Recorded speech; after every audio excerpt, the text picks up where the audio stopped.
Hello and welcome once again to Exit Strategy. This, of course, is the podcast where we ask comedians, what would you do with your life if comedy was no longer a part of it? Now that you've spent so much time developing that comedy career, what do? Could you switch on a dime and do something else? It's a difficult question, but I'm just the man to ask it. And today I ask it of my guest, Steph Tolev. Steph is one of my favorite comics in Los Angeles. She moved here a few years ago from Canada, and it quickly has become one of my favorites to watch. I like these Canadian comics. They're really good. And you might have listened to an episode I had a little while back with Deborah DiGiovanni, where we talked about the Canadian ecosystem that exists above America. Comics up there are getting famous in Canada. They're getting good in Canada. And then they come down to America and they have to sort of start all over again. And it's a real shame because there's a lot of really wonderful hidden gems in the comedy community that have come down from Canada. And I would put Steph in that category. If you get a chance to see her, you're going to enjoy it. She's a powerhouse. One of the best attributes I would say of her is something we talk about. She has had so many people who can do a Steph Tolev impression that she has created a show called 50 First Stephs, in which 50 comedians will be performing as her, doing their impressions of her. And I think that is the sign of a truly good performer, if you have enough people be able to do impressions of you. I don't know if people can do impressions of me. I don't think they can. I don't know what the hook would be. If you have one, I would love to hear it. Maybe I'll stop loving to hear it once I hear it, but, hey, communicate with me. Let me know what you think would be my impression. What would be your impression of me? Do it for me. Tweet at the show, at Exit Strategy Pod, or, hey, Gmail it to me if you don't want it to be public, exitstrategypod@gmail.com. And while you're at it, you're clearly a super fan. If you have an impression of me, there's no reason why you shouldn't have a rating, a review, or subscription to this very show on the podcast app on your iPhone telephone. It seems weird that if you've developed an impression of me and you're not willing to just click a star, I don't know. We have some beef that we need to attend to.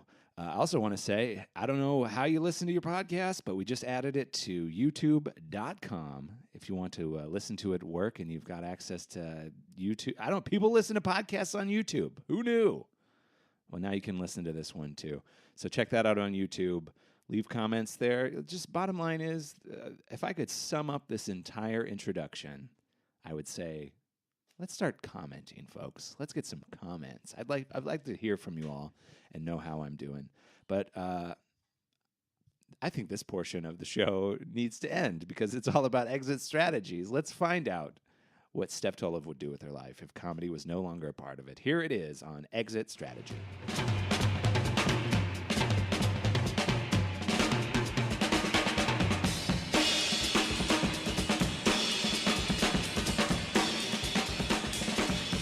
Steph, welcome to 2019. Welcome to Exit Strategy.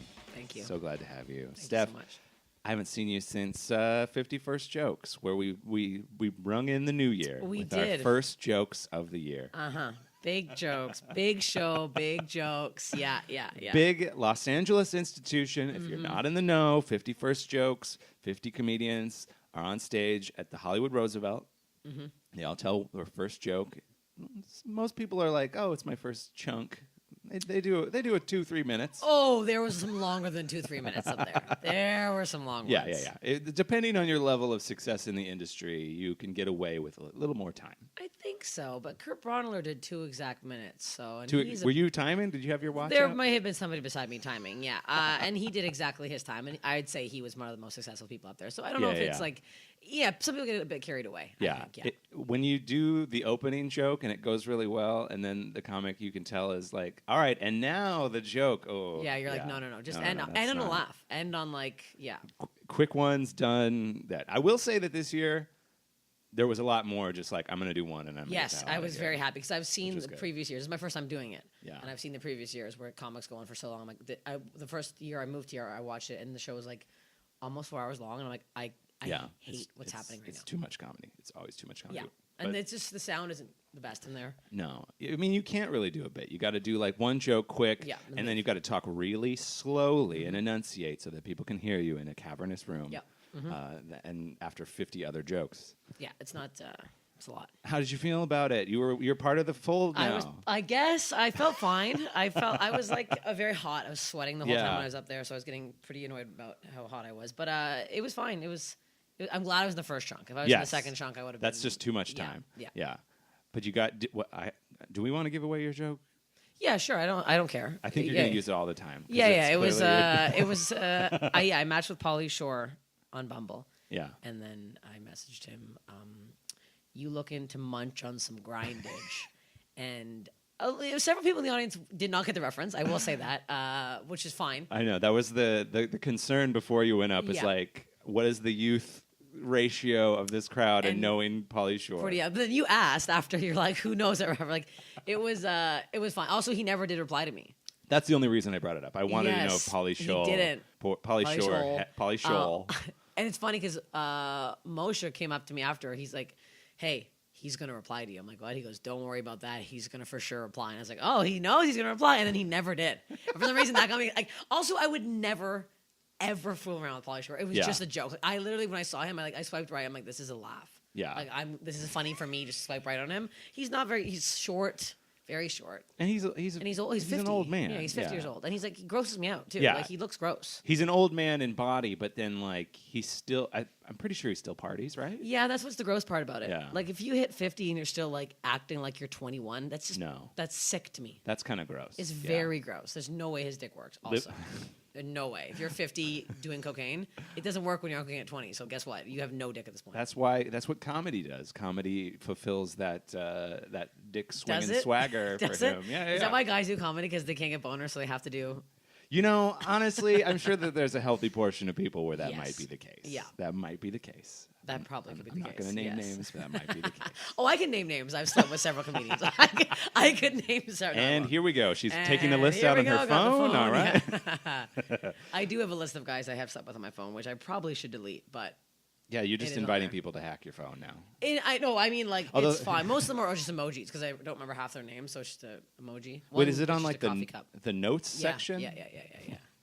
What is the purpose of that list? Because one day, I don't really know. Someone has asked me how many of you guys have slept with. I'm like, and then I started making a list, and then I've had the list on there for a long time. Yeah. It just keeps getting bigger and bigger. I guess that is, and like, the phone stays the same age. No, it's good information to know. You can easily lose track of things like that in your life. And I don't know why. And now it's just become, I find it funny. Yeah. And then weirdly, me and Deb Giovanni were driving up to Vancouver, and we were getting bored because it was like a very long drive.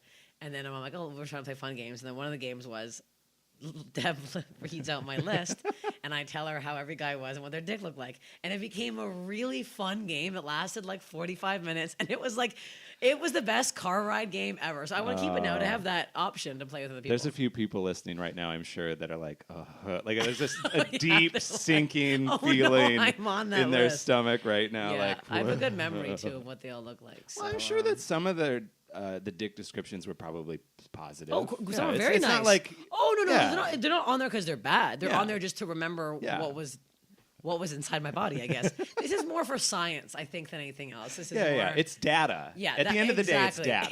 Yes, that's exactly Someday there's going to be like a social media network where you can enter all this in, and then you'll get stats of like ages. Oh, that'd be great. You can kind of really get your how preferences. many of them had STDs. It'll be great. Yeah. See, like I have this service where if I see a movie, I enter the movie. Tells me like what kind of genres do I like, what kind of directors do I like. Yeah, you know what? This should be a new app. See that you've come up with a good thing. I put this in, I plug it in. I say the age range I slept with, the dick size, general dick description, description size, and then it just filters a section of men just for me personally. That'd be great. This is like a whole new level of data analytics that Tinder and Bumble are not. Who can do this for us? We need someone to get this. We need somebody that we don't want to hang out with to help us do no, I don't want to know this person personally. I want this person to be over a phone and never meet them. No. We're going to need somebody who wears a lot of blazers with really fancy jeans to be the guy that's like, I'll get you the money. And then we need a guy that codes we need a about coder. dicks. Yeah, we need a basement dweller to code us some dicks. Yeah, but we'll just do all of it through the phone. We're not going to interact with these people. But either way, in a year from now, you and I are going to be millionaires. Yeah. So there you go. We've really figured this out quickly. Yeah, and we've recorded it, so it's clearly our idea. It's clearly ours. It's already patented. It's great. Yeah. All right, man. I've already bought the website for it. We're great. This Pauly Shore joke has really, in a way, somehow morphed into $1 million idea. We're gonna be living in mansions next year. It's gonna be great. Oh, it's gonna be so nice. I know. I can't wait. But I was combing your sketch, seeing what was going on with Steph Tolev. You got another 51st coming up tomorrow. I do. I'm very excited for this show. I don't know what I've done with the show. The whole thing started.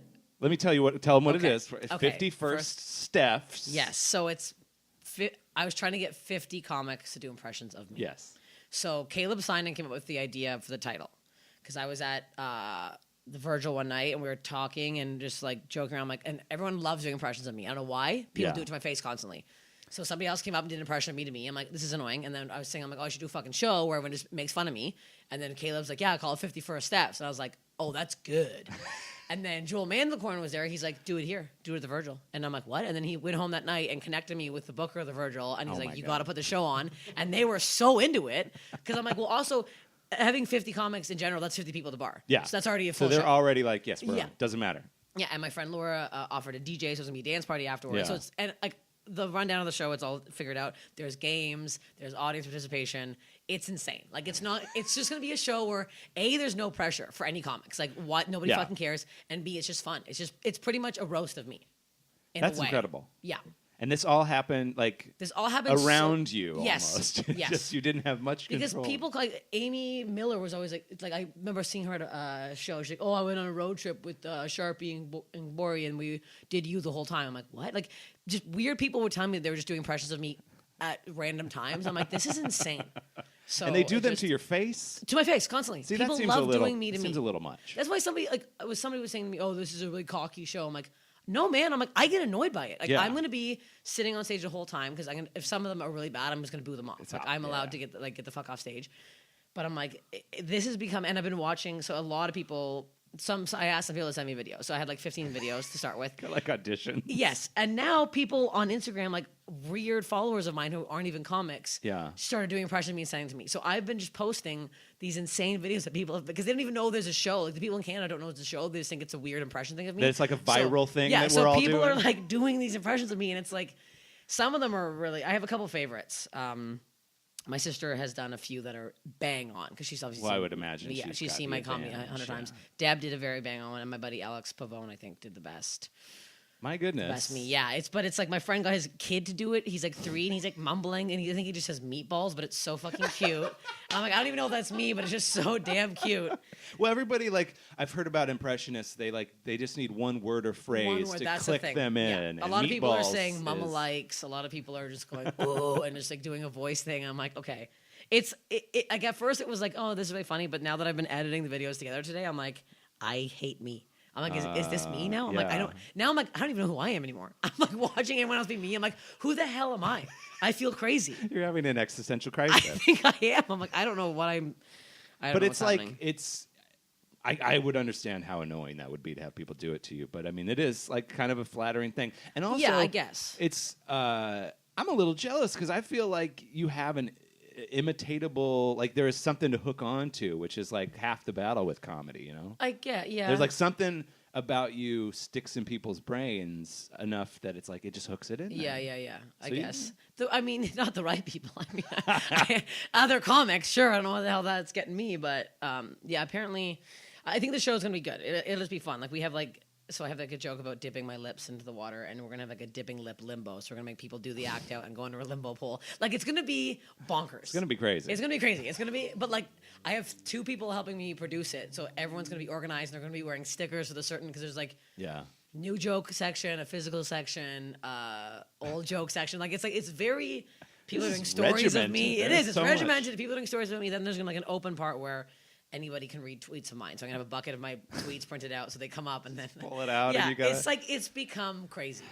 I can't wait until this is the new yearly tradition and people are so upset when they're like, well, I didn't get 51st steps again this year. People did message me and they were upset. And that's why I opened this tweet thing, because I'm like, Yeah. that's also another reason why I wanted this to be open to anybody, because like I know how hurt it is to not get booked in 51st jokes, because I never was before. I randomly got in this year, but like so many comics I know who are funny never get on that, and I was like, I don't want comics to feel like that, so that's why I'm like, come to the show, and it's open for anybody. Like, you want to fucking do impression of me? I don't give a fuck. Come But up. you got to do an impression. There is a have bar to do- that you have to do. You have to at least do a new fucking joke. be You have to somewhat yes. familiar with Steph at some level to do this. At some level. Some people who I like literally don't know on Instagram at all, who are like, I don't follow, and I'm like, either accounts or blogs. I'm like, I don't know who this person is, but they're just sending me impressions, and I'm like, some of them are pretty good. I'm like, But if it's good, yeah, I guess people watch watch my stories, which is creepy. I guess it's not creepy. That's why you put them out there. But yeah, but there is something. I have never gotten comfortable with like when people quote your stuff to you. Like, isn't that weird? it is weird.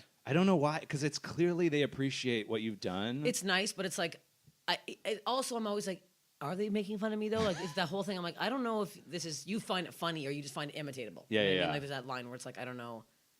But I don't it's know always what it like is. it feels like a weird one-sided conversation where somebody is like knows it's hooking onto this one strange detail about you that was something you've talked about once. Yeah. That's Yeah, because like the further you go along from when you come up with a joke to that moment, like you're kind of emotionally detached sometimes from these concepts. So somebody's just like, yeah, you're really into that thing, and right? like, no, I don't. I was. I was that day. I don't even remember what it was. Yeah. Oh God, it's even worse when they're referencing like something like, oh, I clearly made that up and never talked about it again. Oh yeah, and forgot it right after I walked off stage. Yeah, those are the best. I'm like, I don't know what the hell I just said.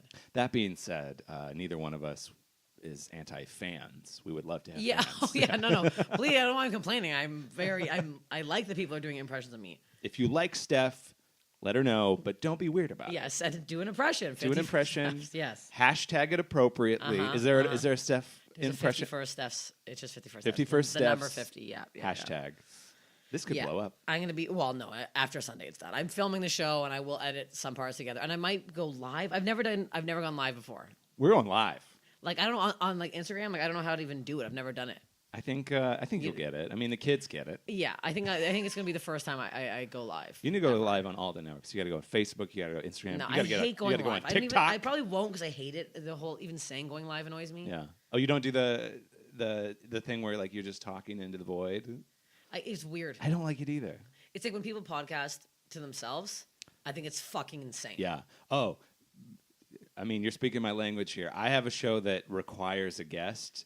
So, all should. So if there's ever a week where it's like, somebody dropped out or whatever, and I'm like, crunch, I'll tell people that, and they'll be like, oh, you could just do a show by yourself. I'm like, I am not going to speak into a microphone for an hour. Sitting here by yourself right now.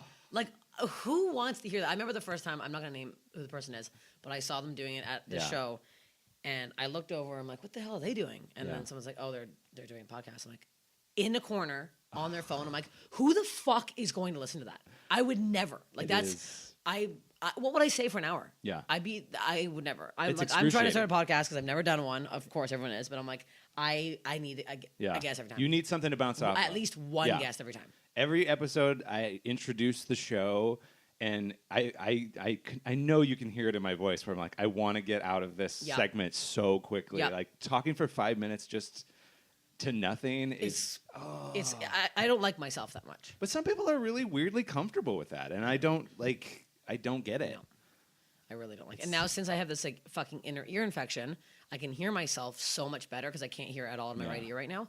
And I'm like, oh God, this is what you know when you talk, you can hear yourself, but I'm hearing the second echo in my head, and I'm like, I hate it. Like every time I talk, and now I've been on stage, I've been like, it's so much harder for me doing stand-up like right now because I can hear me, and I'm like, I hear me more than I hear the crowd or hear anything else, and I'm just so focused on my voice, and I'm like, ooh, this is bad. Ooh, we got to get this cleared up before 51st Steph's. It takes almost 2 months sometimes. Oh. Yeah. Can we just like stick something in there? No, I poke it. No, God, it's like in like the middle of my head. There's like fluid in there now or something. It's so gross. I know. Sorry to hear that. Oh my God. You're like disgusted now. It's not contagious. It's just in there. This interview is I got sick over. in Toronto. Yeah, bye. You were up in Toronto for the For holidays? And, like, I partied a little too hard. Yeah. Got myself sick, and then this happened. How long have you been in the United States? Because you 3 started years, in January 4th. All right. Mm-hmm. I was talking with when Deborah DiGiovanni was on the show. We were talking about the Canada. It's kind of like its own little world of comedy. It really is. Yeah. And like I think Canadians coming down here know that. Yeah. But we don't realize how much it is. Like the fact that when I first moved here and I asked people if they knew who Deb was and they said no, and then I asked people if they knew who John Doerr was and they said no, I'm like, what do you mean no? Yeah. Like those are two famous. Like Deb's famous in Canada. Yeah. And acts like she's not. Like, yeah. Oh yeah. They're amazing. Like literally, Deb and I drove to Vancouver. It's like we did a couple of shows in the States that weren't that good. The second we get to the border guard, the guy grabs our IDs, looks at Deb, goes, "Hey, you're on Netflix, right?" And Deb's like, "Yeah." He's like, "Oh, I love your stuff. Yeah, go through." And I'm like, "Oh, really?" Like, and then we got stopped. The first place we stopped to get like brunch. Yeah. Somebody walked by the window, saw Deb, came in and introduced himself to Deb. Like, Deb's legit famous in Canada. Yeah. So that to me, it was like, oh shit, no one knows who, and she's amazing. So I'm like, and no one knows who she is down here. And she was, when I moved down here, she was here for like already 2 years, I think. And I was like, oh wow, it's such a fucking divide. Oh yeah, she's like a hidden gem to. I mean, the comics know it. The comics can see it the second they watch her. Yeah. But it's crazy how much can go on in Canada that just never comes. And you think like, oh well, there's the internet. Our borders are disappearing, and it's all just one big world. But no. It's like, and I think we even definitely used the phrase "Canada famous." Yes, because that is a thing. And like, not a lot of even TV shows. I think Trader Joe's, Trailer Park Boys is the only thing that really made a bit of a hit in the States. Yeah, I know Canadian shows. I don't know. Do you know anything else? Like, is that? I can't think of any other Canadian shows that you guys would even watch down here. Yeah, I don't. If they are, I wouldn't even know that they're explicitly Canadian. Yeah. There's just and I find too a lot of Americans don't go to Canada. Like everyone I know as a kid went to America immediately. Like I went to Michigan all the time, fucking Detroit, New York. I went everywhere. Chicago. It seems weird to be like, I want to go to Michigan. Well, I used to Highland dance, and there was competition. Wait, excuse me? Scottish dancing with the kilts, bagpipes, yada yada yada. I'm sure we'll get into that for the exit strategy. I mean, that'll be actually it probably is part of that. It actually might be.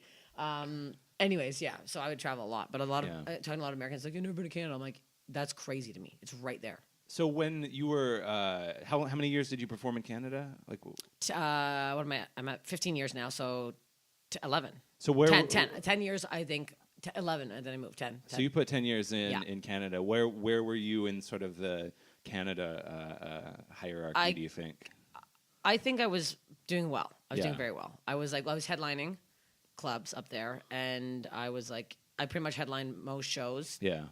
Like I was always booked as a headliner, and I was just a paid comic for like the last few years living there. I had like a restaurant job. I maybe worked one shift a week, and then I quit, and then I was just doing being shows. A comic, yeah. Doing like road stuff up there, and like I had my own show. I had like 2 weekly shows. I used to do a lot of sketch, and we had a show we used to run together, and then auditions, and like that's it. You were I did like the I thing, don't know. Yeah, you were like, making a living up in Canada. I've done every Canadian festival except one, and I don't want to get into that because I will lose my mind. We'll get you on. It was one of those festivals where the booker every year goes, "Gonna have you on this year. Can't wait, Steph." And it was like 5 years in a row. I'm like, I'm gonna fucking snap. Just stop telling me that. Yeah, and I was like, and I'm like, and then the people who get on the festival, their sets are so bad they can't air them. Oh, like, and I've seen them on the internet, and it's like I'm like, oh, that got on, and I couldn't get on. I'm like, okay. Something is amiss. Oh yeah, there's a lot of those. Some people, Anyways, I'm not getting into the whole thing, and then I just got to the point where like some things I felt like in Canada were like people were not. I don't know how to word it properly, but I felt like people didn't give like people like Deb the like she was doing very well, but they weren't pushing her to the point where she should have been a fucking massive superstar. Like you get to a point where I'm like, okay, I'm doing these things, I'm doing well, but then I feel like at the same time, like the main reason I left was, especially in Toronto, the auditioning stuff was they would hire the same people. Yeah. Like I would go to, there's this one casting place I'd always go in, and I would do really well, and then the girl who I read with in the room, I'm like, she's gonna book the commercial. And the next day, like a week later, she's on the fucking commercial. I fucking knew it. I fucking said it in the audition room. I'm like, so they'd pick the same people. Like, so many people that worked the casting house would get cast. I'm like, this is fucking bullshit. They shouldn't be allowed to work here too. I find it very unfair. And then I would see the same people get the same things, like the same shows, the same people get the same roles over and over. I'm like, oh, they're using 20 people. Yeah. And I'm like, they've decided their fucking cap. Like, and I tried tapping into the voice world out there too. Like, nope, we have our 20 people. You think you're going to get in? Nope, no, we don't fucking care for you. So then I'm like, no, fuck you. And they're not going anywhere. No. Yeah. And then I moved here, and then all of a sudden Canada's like, oh, do you want to? I'm like, oh, really? Now that I'm fucking gone? Like, yeah, there's a couple like producers just out there would meet with me out there. And then all of a sudden, like, can we meet with you? I'm like, oh, now that I'm doing what you think better than I was doing like as well or whatever. I don't know. Is that enticing? Would you ever go back? I would never Canada? go back. Yeah. No, I feel like there was like a point in time where like and I struggled for a while. Like now it's great because I feel like female comics are on the rise and people are finally, giving us the time of day. But like I remember when I was like the only girl at every fucking show and no one gave a fucking shit about me. Nobody booked me for festivals. I was in this big competition and I was the only girl in it. I didn't get top 3, and it was like a lot of fucking money. Yeah. And it was like, I know I had a good set, and it was like all this shit. And then I'm like, the next year it was like all women. I'm like, oh, hello, remember me when I'm a girl. I've been a girl the whole fucking time. Like, but you've done it already. Yeah. I got very frustrated. Yeah. That's what I'll say. I got very frustrated for a bit there. And I felt like I was just getting not held back, but like I just felt like is there like a Canada cap didn't care. kinda? Yeah, I felt like there was a cap, and I also felt like I was at as high of the cap as I could have gotten. Yeah. So then when you moved to America, how are you adjusting to that? Is it It took a bit to adjust. I'd say the first year and a half I was very upset. Yeah. Well, even even living in the United States and moving to Los Angeles is already that's the thing. And I can't imagine. Oh yeah. I never left Toronto my whole life. Like I lived in Toronto my entire life with all my family. Not like with them, but I lived like downtown. They lived close, and I saw them all the time, and it was like a big adjustment to leave all my friends and my family, come down here, and then be like, oh, this is crazy. Trump's a fucking psychopath, and what the hell am I doing with my life? Oh yeah, you picked a great time to invest in our country. But now I feel good now. I feel like it took me a year and a half to like kind of get in and I think find my groove. Cemented a little spot. Yeah, I think I've weaseled my way in. Also, like coming down as a single person, there's nothing else to do. Yeah. Like I have no one to go home to. I'm like, I guess I'll be out. So I was out. Like the first 2 years, I was out every fucking night doing a set or watching a show. Yeah. Introducing myself to get onto that show. Like, it's a lot. It's a grind. That's the kind of advantage that you have, though, is like you get to kind of be in Canada, and it sucks for one reason because you don't have like the cachet when you go to America, but you also have like developed. You know how to get into a scene. You probably know the bullshit to stay away from, what you have to do. Like you can probably like really hone in. Yeah. And I knew that I had to come down here and work fucking harder than I ever have. So I'm like, oh, that's what I'm doing. And you're doing it. Yeah, I feel like like I have done. You're grinding. I'm grinding. I think this job is just like the kind of thing where it's like, does it ever stop? No, it never stops. And then like things happen where you get really upset and wonder why. Like I did a set at the Improv the other night. Yeah.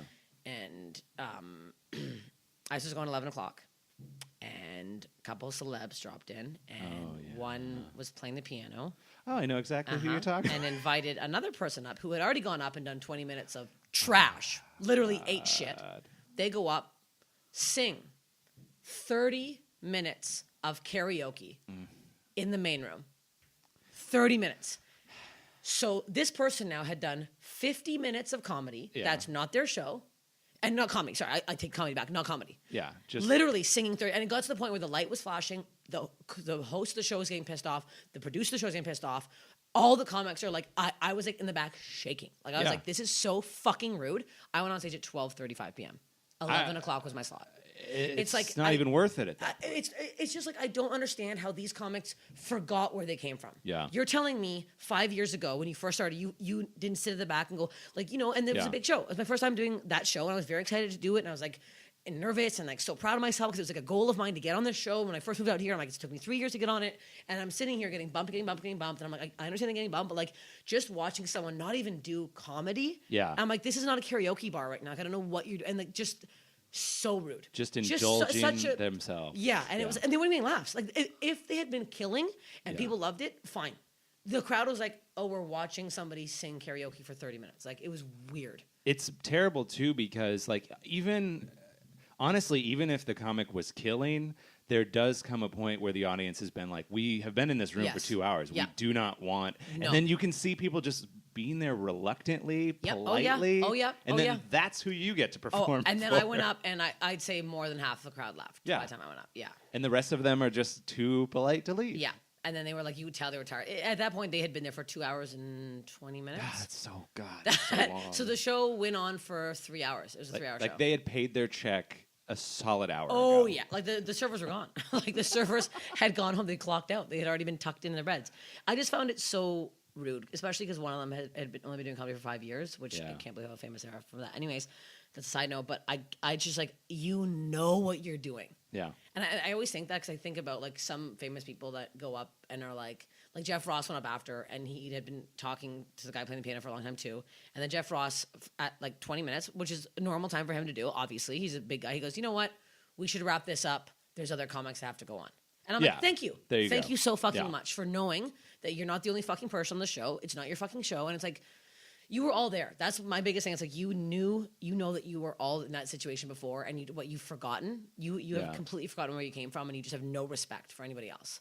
And then you see people like this is random, but I'm weirdly friends with Anne Hay. She came to your show. Remember? Oh, yes. Okay. So that was incredibly insane. surreal. Yes, insane. So I'm weirdly friends with her, and look at her. Not conceited at all. No. Nicest woman in the world. Invites me over to swim at her house. And it's like, she's famous. Yeah. She's like been in co-star with Harris. Like, she's a huge name. And she's like the nicest person in the world. Text me, how are you? Happy New Year. And then I have people fucking bumping, doing 30 minutes karaoke. I'm like, and it's like, you're not even near that amount of fame. Like, I don't know how your head blows up. I know. It's like, I know what this always happens. Like, I picture like if I ever became famous, I would like the first thing I would do would be pay off my parents' mortgage, then pay off my sister's mortgage, then buy my parents something nice. And I'm like, that's what I would do. You're not going to buy a gold car. I'm not going to buy. The first thing I would do is help my parents and help my sister. That's literally the first thing that's in my head. At no point am I going to show up and bump 55 comics and be a piece of shit. Like, I don't. It's so crazy to me. Cut to a year later when Steph shows up with an entourage of 8. Yeah, my mom and dad and sister. I make them come around. This entourage is just my family. Yeah. I'm kind of curious who of my friends will become monsters. Because I know the bleak side of me is like there'll be a couple, and there might only be one, but I know someone is going to just switch. Yeah. And it's going to be gross. Yeah, it's going to be gross. Yeah. But that shows who that person always was, kind of, right? Yeah. I feel like, I don't know. I guess that's true. As long as the tragic arc isn't so, like, it was like a very nice person that listens to you all the time. Yeah. If that person switches to a monster, that'll be hard. But if it's just kind of like it's someone that you can kind of, I feel like you can, I can probably pinpoint some comics right now who I think if they...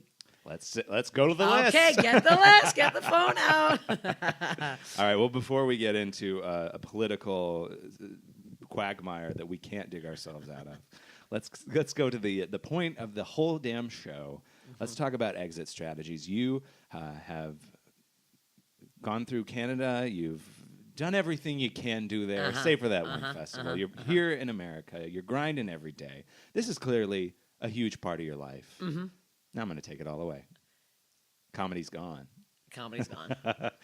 Steph, what would you do with your life if you were not involved in the comedy world? What would be your exit strategy? What different path would you go down? I kind of have... I guess I probably would do... I don't know. I feel like there's 2. Do you have 2? We can do 2. I'll take the main one. The main one would be... so as I mentioned before, I used to Highland dance. Yes. My mother is a Highland dancing teacher. Okay. She has been one since she's 20 years old, has her own dancing school, has created a very good dancing school. One of my mom's students has won the world championships of Highland dancing 11 times straight in the Guinness Book of Records. Nobody else has ever won that many times. People have only won it once or twice in a row. 11 times. So there's some big pedigree. Deal. Yes. So my mom is a pretty big deal in Highland dancing. Like if you know a Highland dancer, you mention my mom's name, they're going to know who she is. Yeah. It's insane. So my mom always wanted me or my sister to take over the dancing school. And when I was first starting out, like when I was in high school, I would teach for my mom. I had a couple of her students that she didn't want to teach, so I would teach like 3 or 4 girls, and my parents had a basement. They changed into like a dancing studio in the basement. So I taught my cousin, I taught like 4 other kids, and I was pretty good. And I was like, okay, I can see myself doing this. So like as I got right at the end of high school, my mom was trying to give me more students and wanted me to come in and teach more of her classes and stuff. And I was like, and then I got into Humber, which is a comedy program, so I did that. So anyways, I think I probably would have taken over The Highland School. Yeah, the Highland School, dancing school? or I started my own little side one because I got some of like the aggression from my mom, not aggression, but like I was very stern, and the kids would listen to me. I could see you as a dance teacher. Yes. It's basically. Yeah. So I think I would have, and it's like, and my mom travels so much. Like she travels all the time. She judges. Like you can make a pretty good living if you judge and examine and do all this shit. So my mom travels like every weekend. So she's like, I mean, she's a big deal. In Highland dancing. In yeah, Highland let's say that. In dancing. Highland dancing. For people who know, But so that's still a thing. Like, yeah. And she goes to Scotland every year for this big championship. She goes to competitions every weekend. It's like, and I was so ingrained in that my whole life. Like, I competed from 3 to 18. So I was like, I would help my parents out of the competitions. I would announce sometimes. I would hand out the awards. Like, I had, you're looking at me like I'm a psychopath. Yeah, my life was psychotic. It was very strange. So, like, I did that my whole life. So it's like, it was part of me. And I'm like, there was a long time there where I'm like, yeah, I can see this. This is what I'm going to do. Like, I can see myself doing this. This is the natural progression of your life. life. The natural progression of my life. And it's like, it would have been easy for me. Like, if I honestly wanted to become a judge and teacher, my mom would have pushed me up and people would have respected my mom, which they do. And then I would have been, I right now could be making a very nice living off of it. I think I could. As a Highland dancer. Actually, this is random, but I think once I live alone, I'm going to start teaching some kids in my house. Because I can teach under my mom, because there's like an umbrella of teaching where like I know all the dances and the steps and stuff. Yeah. So I'm going to teach like younger kids. Okay. As a side job out here. So this might not be exit strategy. This might be real. This might be real, yeah. Well, I mean, why not? It's a nice little... It's a nice little side thing, yeah. Have you investigated the Highland dancing community in Los Angeles? Have you seen what's going on? No, there's not a lot. Okay, good. Because I was going to say, if there's one and you're like horning in on territory, there might be... No. I know there's a teacher in San Diego and one up a bit. Okay, so you're perfect in the area I'm in. And it would be young kids. Yeah. Very, very young kids. I'd start like beginners. And you can flex and name drop your mom, too, if need be. Yeah, if need me. But yeah. Would people in the San Diego school know your mom? Yes. My mom's best friends with that woman, yes. So there you go. So I can Canada has made it down to Canada, that's the one thing. The Highland days in Canada and in Scotland, it's my mom's made quite the name for herself. My mom probably, if she had like a Twitter account or something, she'd probably have more followers than me. Oh my God! This is this whole like community that I had no idea existed. People don't realize because like the Highland Games are a huge deal. Not even in Scotland. So that's with like caper toss, shot put, all the men in kilts. There's like bagpipe competitions. I also played the bagpipes for a year. That's a side note. My life is crazy. I'm learning. I'm not well. A lot this is very odd. But the Highland Games, like especially in the summers, every weekend out here they have them. Pretty much every state, I bet, in the States has at least one Highland Games every year. Yeah, at some point. At least, at some point. Yeah. And, like, in Scotland, it's almost every weekend. Like, it's crazy. Like, in Toronto, in the summer, from, I guess, the beginning of June to end of August, every weekend there's a competition. People are just constantly throwing giant wooden rods. Wooden rods. And there's all the moms. There's dancing moms there. It's, like, it's crazy. The scene is, you wouldn't realize how big it was. It's crazy. Now, I'm not going to ask you to dance because this is a podcast, but I'm not picturing Highland dancing in my mind. What is the general picture, steps? Thick kilts, bagpipes, a lot of sharp movements with your feet. It's really turned out and pointed. Okay. So picture river dance, but turned out. Okay. So instead of everything going forward, everything is like very to the side. A lot of footwork, a lot of hands, like very. Oh, yes. When you did the hands, I knew exactly what you're talking about. Okay, one hand up, one hand in a fist. On the thing, okay, now I know exactly what we're talking about. Yes. You're actually holding the bagpipe while you do this? No. That's separate. I thought that was my parents tried to get me into bagpipes one year, and then thought the teacher was a pervert, so I quit. Anyways, something's happened. Life is funny that way. Life is true. Yeah, I feel like I've come from quite a strange. I mean, if you did go down the dance instructor thing, would you would there be like a weird like? Your mom is the cream of the crop. Would you have like some weird probably like I can't be as good as for sure. I mean? Oh, big time. Oh yeah, big time. That'd be for something. Oh yeah, my mom already is competitive. Like my mom, so this is every year there's a thing called the Canadians where every province hosts a big dance thing every year. So this year it was in Calgary, and they have a huge opening ceremonies. Last year, they got an ex-Olympian. This year, they got me. So I was flown to Calgary, and I had to do a squeaky clean 20-minute speech about Highland dancing for 700 people, age ranges 2 to 80. I have never been more nervous in my life. I said, damn it, at one point and heard an audible gasp. And I went, honestly, I'm like, you are all very lucky. That's the worst thing I've said right now. Like, I'm like, you have no idea how hard this is for me right now. Squeezing every muscle to not say fuck right now. And I was at a podium, and it was like, and just these kids staring at me. So I just did a lot of jokes about Highland dancing and like some stories and stuff, whatever. Yeah. And then I remember after, like the next day, I came down just to say, hang out for the competition or whatever. And my mom's like, oh, well, everybody's asking me if I wrote that speech. And I'm like, no, they're not. No, they didn't. My mom's very competitive, even with that, because my mom, people think she's very funny. So she likes to remind me that constantly. Yeah. And she's like, yeah, they thought. I'm like, no, but they didn't, though. This is my thing. Let me have my thing. Let me have, so it would have been a You got to give me this. Yeah, give me this for God's sakes. It would have been a nightmare. Yeah. Well, I mean, I'm glad I didn't choose that path. I'm glad I'm here right now. I'm glad I didn't choose that path. Yeah, and then if you do teach in Los Angeles, there'll at least be that buffer where she's not big time buffer. Steph, yes. They're not kicking the way they should be kicking. Oh yeah, it would be it'd be a lot. Would you? I think that I probably know the answer, but would you find creative fulfillment in that? Would that kind of scratch the itch? Because comedy is all about, like, I don't know, you kind of have a compulsion to do it at some level. Yeah. And with dancing, it's very specific steps that a board makes up. Yeah. So you're not allowed to, like, you can't be like, do this step. You're like, you have to do this the exact way it's done. So it's like, I guess I would find it if I could, like, take a kid and make them very good. Yeah. That's the fulfillment. Protege. Yes, that's the fulfillment. Yeah. Okay. Yeah, you're the golden child that will take you to millions.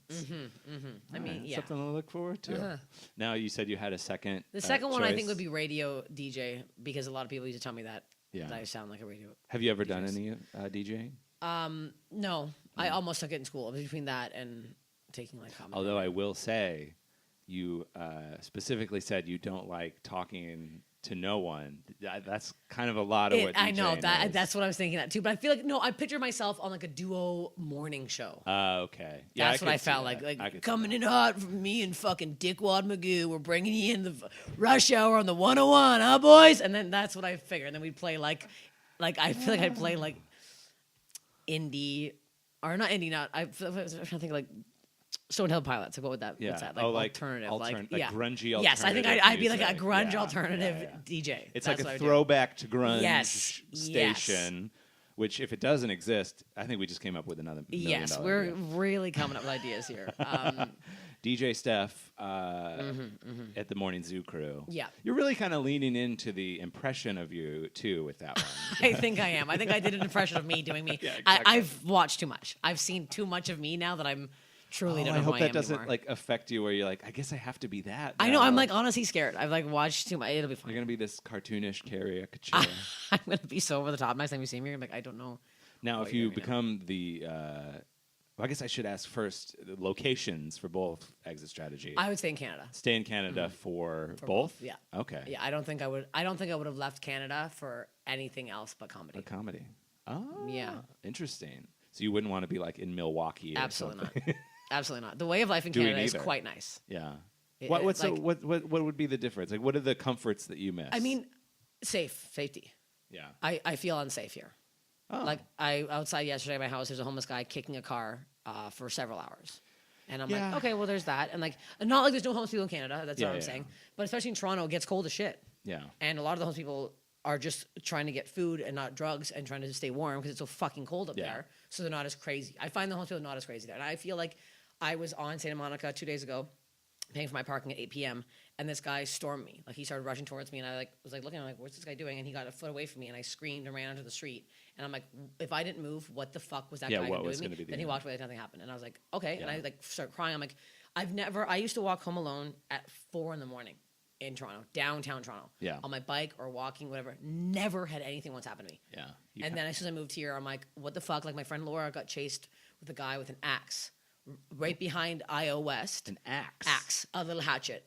And she was screaming for help, and people looked at her and went back to the conversations. Nobody helped her. Yeah, because it's just like we've seen everything. And at it's this like point. I think safety and like obviously healthcare is a huge thing because that's that might insane. tie into it. I mean, if you have more easily accessible healthcare, you might not be at because I'm sure there's people out here that are just suffering on the streets because they have no way to get help. Yeah. Oh, exactly. Yeah. Like if you get cancer, you're fucked. Yeah. Like I don't know. I would move home. Like I know if right now if something ever happened, knock on wood, I would have to move home. Yeah. Because I can't afford it. So let's say that like going off the exit strategy, I'm just curious. Like let's say everything works out, you get like a TV show, you get a lot of money. Would you still live in Los Angeles, or is there a point where you're like, I want to get enough cachet and money that I can move back to Canada? I would like to get a cottage in Canada. Yeah, and always be able to go back. Spend my summers up there, and then come down here and live not where I'm living now. Like live Pasadena or something nicer. Like I'm right off the 101. Oh, you're not gonna stay. I'm not gonna stay. Like your area. I literally as soon as I came here, I found parking. I'm like,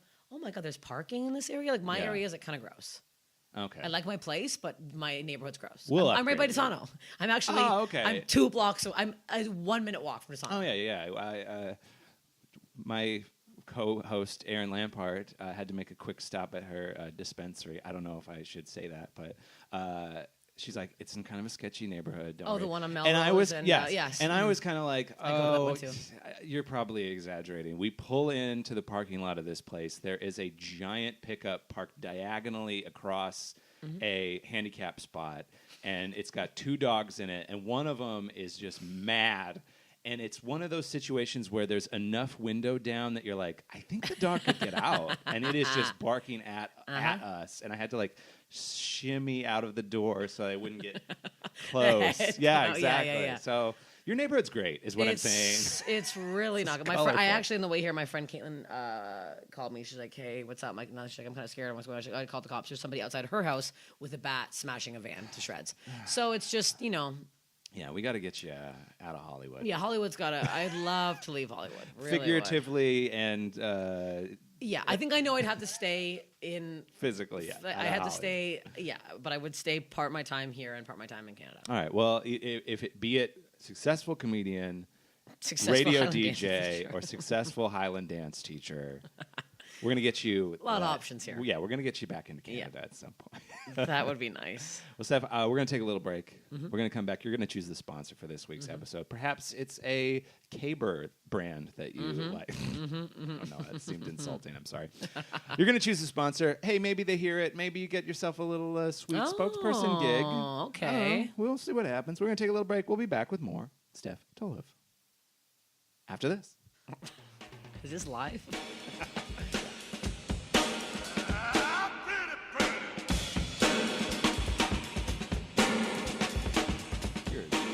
DJ Pro. I am. Do you want to do a quick DJ reel? Sure. Okay. Who should I'll be the worm, and you'll be DJ Steph. Well, I used to call myself DJ Tanner. DJ Tanner and the worm. Full House with people. All right. You want to come in? You want to lead this one? We'll come in off the. We're playing Stone Temple Pilots Plush. It's fading out. Welcome back to 101.5 The Wolf. I'm here with my co-host, The Worm. How are you feeling? I'm feeling great. DJ Tanner, I'm feeling great. I don't know why I did that voice. That was not... I was like an imitation of what I would imitate as a DJ host. I think it was perfect. You got to... I mean, honestly, with comedy, it takes a few years to find your voice. I'm sure it's the same with DJing. Sure. Which is why you have to start a podcast where you talk alone... in a corner, in a closet, to nobody. You're going to have to get through one listener. That fear so that you can be DJ Tanner on 101.9 The Wolf. Yeah.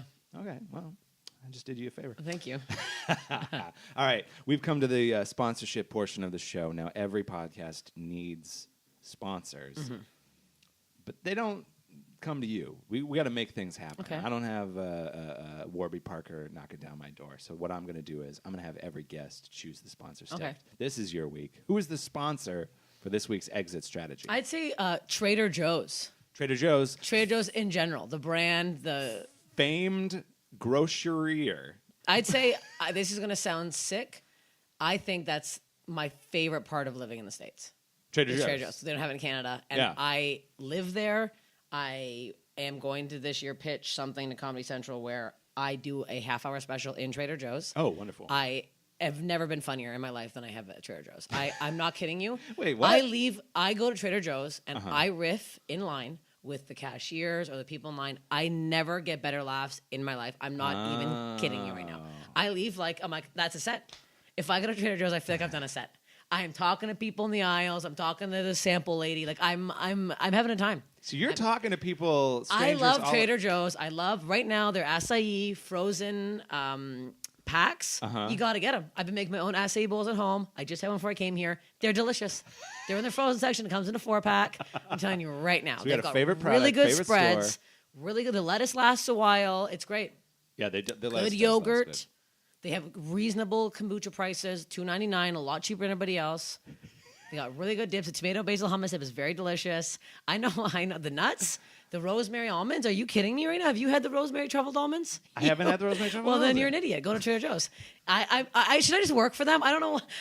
I should be a product placement for Trader Joe's. I think you just recorded an ad for Trader Joe's. Have you had them? Well, you haven't. Well, then you're an idiot. Then you're a fucking moron. They're very good nuts. So, is this a situation that you always are in shopping centers? Like no, the I don't, gregariousness? Something about Trader Joe's. Everyone who works here is so happy and puts me in such a good mood. I'm like, oh wow, and they all get paid well, and they all have like healthcare and shit. They all have so it puts me. Everyone there is nice, and they're always very helpful, and it's like there's never a problem. And I'm like, I always talk to them. Like I literally, so I went up to the cashier the other day, and this is a real conversation I had with a guy, and I can't make this up. This is what I was going to talk about 51st jokes, but it's too long. Yeah. Walking up, the cashier notices me. He's like, hey. I'm like, hey, what's up? And then he like lifts up this tub of feta that I was buying. He's like, you making that dip again? I'm like, sorry? Whoa. He's like, the dip. I'm like, what? He's like, a year ago, you told me about a feta bruschetta lentil dip. What? I make it at every party I go to. I'm like, are you serious? He's like, it's a crowd favorite. And I'm like, glad I could help. And then we talked about more dips. And I'm like, I'm making an impact. That's a connection. I know. That's a human connection. I know. And in LA, especially too, and he was cute. And I'm like, what is happening? I like that. Just like a year ago. And he was so specific. And I was like, what? Like, and I go to the Trader Joe's a lot. Hollywood and Vine. That's my Trader Joe's. Hollywood and Vine. I was going to ask you that that's question. That's my one, because there's always parking. I always go to the downstairs parking. I don't care. I'm not going to rustle around to the upstairs one. Go downstairs. Yeah. Don't bother with the upstairs. It's all 20 minutes. No, you get a little workout. You get the stairs on the way up. Take the elevator on the way down. We're not being stupid here. It's great. They got a lot of nice succulents there. It's organized. The way it's set up is very nice. I know the layout of the land at That's Trader the Joe's. thing. When you know the layout, you can get your shit done. I know the cashiers now. I know. And they know you, they know apparently. Me. They know my dips. 1 year ago today, you told me. But you need to get, honestly, do you shop at Trader Joe's? Yeah. I'm going to give you a secret now with this dip. You need to get the dip. Well, the secret's so you just get a feta, a thing of feta. Okay. Don't do the fat free. Don't be stupid. Get a regular feta. Like Be an idiot. Most of my choices at Trader Joe's confirm I am a fucking idiot. You're gonna get the bruschetta mix. It comes in a tub. It's by the dips and it's by the like pesto and stuff. Yeah. It's usually on the top shelf. Okay. Then you're gonna get the pre-made lentils. It comes in a vacuum sealed bag by the veggies. You mix all those up. Take half of each. Mix them up. You got yourself a dip. Whoa. I'm telling you right now, people love it. Doesn't look the best. You get a big pita, the sea salt pita chips from there. People are going to be talking around the dip. Is this a dip that you've created? No, my mom's friend in San Diego told me about this dip. Well, you could take Highland dancing teacher in San Diego. See, the Highland dancing community really comes together when you need them. Yeah, they love dips. They love dips, but it's I am telling everybody right now, get the dip. In total, the dip cost you like $8 plus the chips. Yeah. We're looking at a $10 party favorite. You might be going. Yeah, you're probably going to a Super Bowl party coming up. Maybe. Man. Bring the dip. And guess what? Healthy. Everyone's on a diet out here. It's the healthiest dip option. There's no mayo. There's no cream. We did get the full fat feta cheese though, because we're not idiots.